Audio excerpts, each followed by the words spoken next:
Sometimes it feels like I'm running a mental marathon.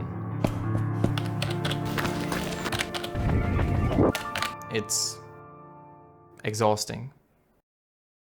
Maybe you know this feeling of working on a project for hours, but no matter how much work you put into it, it's never really good enough. So the hours go by and it feels like you're trapped in this constant cycle of trying to improve something, then doubting the work you just had done, only to be frustrated about yourself because you can't achieve your initial goal. I think I'm not the only one. I believe that nowadays there's more and more the urge, but also pressure on many people to constantly improve themselves in this fast-moving world, to keep up and not get lost behind other people that are also running the marathon. Sometimes the initial goals aren't really clear anymore. The finish line seems unreachable. But perfectionism isn't only about comparing yourself to other people or the improvement of your work. At least for me, it's something more personal. I think the main reason why it's so hard for you to let go is that your art, your music, your work can be a direct representation of your thoughts, ideas, personality. Essentially, it's a piece of yourself. And sharing it with the world seems like a risk, in the sense that it can be pretty scary to share something of yourself online, especially considering the downsides of social media. Therefore, perfectionism is not only about the improvement of your work, but about the fear of negative reception. I tried to put more effort into my work to overcome this feeling, but I realized that running faster ultimately slowed me down. And this was quite interesting to me. I grabbed my old laptop and looked into some of my old essays I wrote a couple of years ago, and also into the music I did back then, and thought, wow, that's actually really good. And I still remember spending several days or even weeks on some of them, but in the end they never came out. Because I worked on it for so long that the fascination disappeared and everything that made this piece special became sort of normal. I thought I'd missed the moment to let it go and that it wasn't really good enough anymore for me and for the world. With this mindset, you deprive yourself not only of possible recognition or success, but also of the self-realization of your dreams. You are, so to speak, thief and victim at the same time.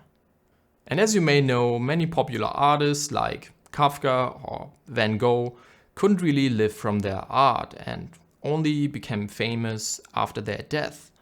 And I often wonder how many talented artists are out there who haven't even tried to publish something because of fear of negative reception. How many incredible artists remain forever hidden behind the veil of doubt. And to be honest, this channel wouldn't even exist if I haven't found a way to counteract some of my perfectionist traits. After noticing them, I realized that in order to have the confidence in my work, I need some distance. To stay with our marathon theme, I needed to slow down and drink some water. Find a way to gain momentum again and start with a fresh mindset. When we are alone, we oftentimes tend to look at our work for hours and know every bit of it, including the small mistakes that makes the whole thing imperfect. The big problem is that the good parts in our work are oftentimes forgotten because we're used to seeing them all the time. But the small negative things seem to get bigger and bigger the longer we look at it. So looking at this project for hours isn't really helping. In fact, I believe the opposite is needed. Whenever I feel like I want to improve something, but I'm not getting anywhere, I just stop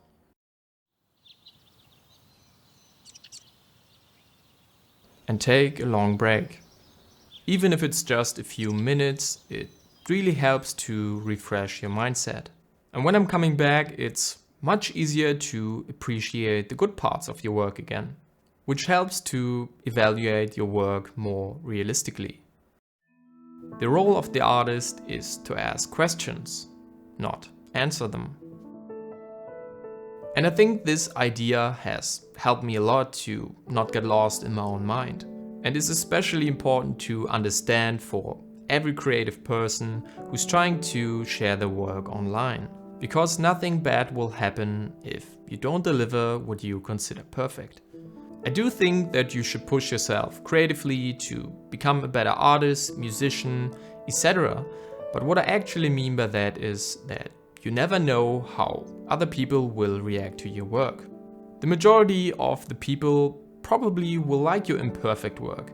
And even if you put your perfect work out there, some people will still have to say something about it.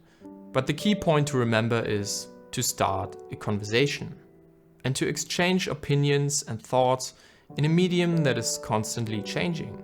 Some people will care about your views and ideas, and some don't. It doesn't have to reach millions of people or has to be shared on social media at all, but you have to realize that your work is important, needed, and that it can influence people around the world. Even if it's a small one, your work has an impact. It doesn't have to be perfect and finished. It can be unfiltered, true, or unconventional. In fact, I believe there's beauty in imperfection and something special about the rawness of an idea. Because after all, imperfection is natural, it's relatable, it's what unites us all. I think I've created a healthy relationship with myself and also with the content I produce by now. But finding the balance between giving my best and perfectionism is still hard and a pretty fine line. But being aware of it and letting your ideas go sometimes is the best way to tackle it. And that's what I've been doing with this video right now.